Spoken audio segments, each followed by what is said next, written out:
The MQ-9 is the first hunter-killer UAV designed for long-endurance, high-altitude surveillance. But what are its capabilities? Hello folks, welcome back to the channel. In today's video, we'll be educating you about the MQ-9, also known as the Reaper. Before we get into the video, kindly note that the information provided in this video is for educational purposes only. Without further ado, let's dive in. The MQ-9A Reaper is a highly advanced development based on the company's battle-proven Predator RPA, and represents a significant evolution in overall performance and reliability. The US and Royal Air Forces gave the MQ-9A the moniker Reaper, although it has since become a generic term for any Predator B with weapons. It also carries up to 8 AGM-114 HELLFIRE missiles, which are so precise that the CIA occasionally replaces their explosive with blades to target individual seats in moving automobiles. The Reaper is guided by two people, a pilot at the helm and an enlisted sensor operator in charge of the MTSB targeting pod. The captain's directions reach the Reaper in 1.2 seconds, and the aircraft responds with high-definition footage on a screen in front of his control panel. Without refueling, the MQ-9 can fly for up to 27 hours. The HELLFIREs scream towards their targets at speeds approaching 1,000 miles per hour or 1,609 kilometers per hour with the push of a button. Their blast fragmentation warheads detonate on impact, scattering shrapnel in all directions. For 14 years, the MQ-9 Reaper has been pursuing its prey. It is now a well-known terrorist hunter. However, as Russia and China close in on the US military, the US is shifting its focus away from counterterrorism operations in preparation for a new era of near-peer combat. The MQ-9 is larger and more powerful than the Predator, with a Honeywell TPE-33110 turboprop engine delivering 900 horsepower instead of the Predator's 115 horsepower. The MQ-9's peak speed is more than double that of the MQ-1, and its cargo capacity is more than 15 times that of the MQ-1 as well. Between 1996 and 2019, the Reaper and the Predator logged more than 4 million flight hours, more than 8 times the 500,000 hours logged by the U-2 spy plane between 1958 and 2021. The MQ-9 is referred to by the Air Force as Remotely Pilot Aircraft, or RPA. The size of a Reaper is comparable to that of an A-10 Thunderbolt II. With the correct modifications, it can carry 3,750 pounds or 1,700 kilograms of ordnance, including up to 8 HELLFIRE missiles, and travel 2,000 miles or 3,219 kilometers without refueling.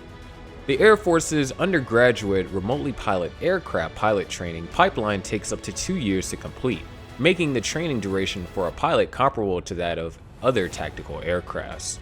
Because of the Reaper's remote capabilities, it is a very risk-averse piloting choice for US military members, and is the most sought type of air support among combatant commanders. Reaper pilots can fly multiple missions per day, remotely linking to MQ-9s in different areas of the world in what is known as remote split operations, while the Air Force pilots can only deploy and undertake combat operations for 4 months at a time. Other combat pilots aren't capable of conducting reconnaissance in Iraq, close air support in Afghanistan, and high-value surveillance in Syria on the same day, but Reaper operators can. If the aircraft can manage the highly contested areas of the 21st century, Reaper mission sets could be considerably more diverse in the near-future battle scenarios.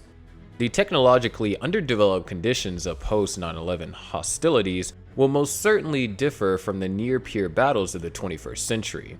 The Pentagon has changed its attention in recent years towards great power competition, nations with near technological parity with the US, which has been important consequences for the Reaper's military role. The United States has been paying close attention to China's assertive moves in the South China Sea, a waterway that carries about a third of all global trade. China has claimed control of practically the entire South China Sea in contravention of international law, and has begun reinforcing small island chains to defend its claims. Warships from the United States, Japan, and the United Kingdom are currently cruising across China's illegally claimed land. Advanced air defense systems, surface-to-air missiles, and China's Chengdu J-20 stealth aircraft might be used against American forces if the crisis escalates. In such type of battle space, it appears that the Reaper is struggling to find a role. The MQ-9 gained international fame during the Middle East conflict, yet there is a scarcity of platforms in theaters like the Pacific due to high demand. In a near-peer battle, critics say a subsonic non-stealth aircraft like the Reaper may be an easy target for Chinese air defense systems. Iran's elite Revolutionary Guard shot down a US Navy broad air maritime surveillance aircraft, the Navy counterpart of the Airforce RQ-4A Global Hawk in 2019. The RQ-4, like the Reaper, lacks stealth, but US troops felt that its 60,000-foot or 18,288 meters operational ceiling would protect it from attack. The Air Force changed its new pilot training program in 2020 to increase the use cases for the MQ-9 in response to the aircraft's constraint. MQ-9 pilots are trained in combat search and rescue, marine and air interdiction to hinder enemy supply and troop mobility, and airstrike coordination between adjacent coalition aircraft and the Reaper itself, in addition to combat situations prevalent in regions like the Middle East. These locations indicate a renewed emphasis on the versatility among both pilots and Reapers, with particular Reaper capabilities proving useful in new situations. For example, the MQ-9 surveillance hardware and lengthy loiter times make it ideal for search and rescue missions over the open sea as well as the Middle East deserts. In a large-scale fight involving global powers, the Reaper's great situational awareness of opponents' positions, hardwares, and movements can be essential. This asset would highlight a Reaper strength that was less known in the Middle East. A multispectral targeting system collects data from a suite of onboard visual sensors, including an infrared, color, or monochrome daylight video camera, an image-intensified video camera, a laser rangefinder, and a laser illuminator for the MQ-9's baseline surveillance system.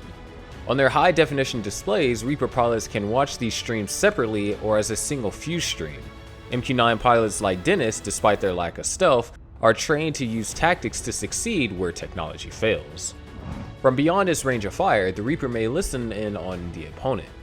The Air Force started Exercise Agile Reaper shortly after revamping the Reaper's pilot training syllabus last year, with the first stage deploying 3 MQ-9s and their crews from HOLLOMAN Air Force Base in New Mexico to Point Mugu, California. Agile Reaper is a training exercise in which Reapers are deployed from HOLLOMAN to an unexpected site to test the aircraft's deployment timing, according to the USAF. According to the Air Force, the Reaper can deploy in a matter of hours, where other assets can take weeks. Agile Reaper was praised by the Air Force authorities for demonstrating Reaper's versatility to potentially contest marine areas. The American military will be able to see enemy ships at the long range now that the Reapers are within a few hours of everywhere on the globe. The planes can also act as mobile networking hubs, connecting commanders and vehicles to satellites with which they would otherwise be unable to communicate.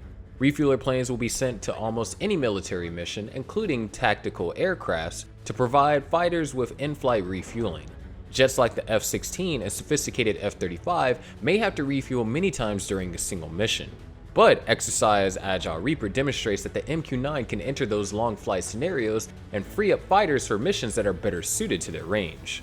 Those scenarios become much more possible with a remote pilot, because a Reaper may stay in the air for longer than a single operator can stay at the controls. Pilots can frequently fly the aircraft in 8-hour shifts.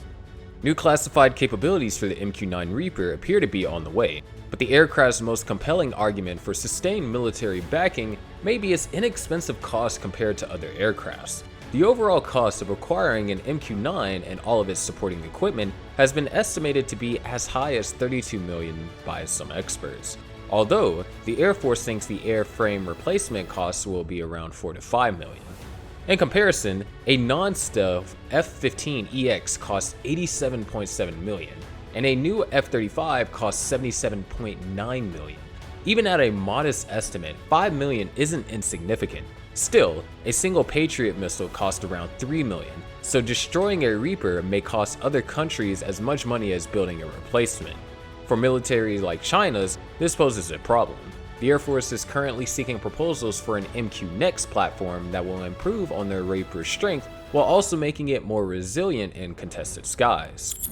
According to the branch's plans, this new remotely piloted aircraft will be in the air by 2030. But if Exercise Agile Reaper and the redesigning training syllabus prove successful and feasible in the field, the MQ-9 may not be phased out. The Reaper's adaptability and cost effectiveness may be enough to save it from being retired. The MQ-9 Reaper is a product of its era, bridging the gap between early operation drone platforms in the Middle East and AI-infused autonomous aircrafts on the horizon for the world's technology giants. The MQ-9's lack of stealth is a liability in a near-peer conflict with China modernizing military force, but in the dollar and cents reality of modern defense, the budget-friendly Reaper, with its surveillance capabilities, long-range, and precise offensive systems, is too good a bargain to be relegated to the graveyard. Do you want to go after elite tactical planes like the F-35, or long-range surveillance planes like the Reaper? Do let us know in the comments section below. If you enjoyed this video, please check out our other videos.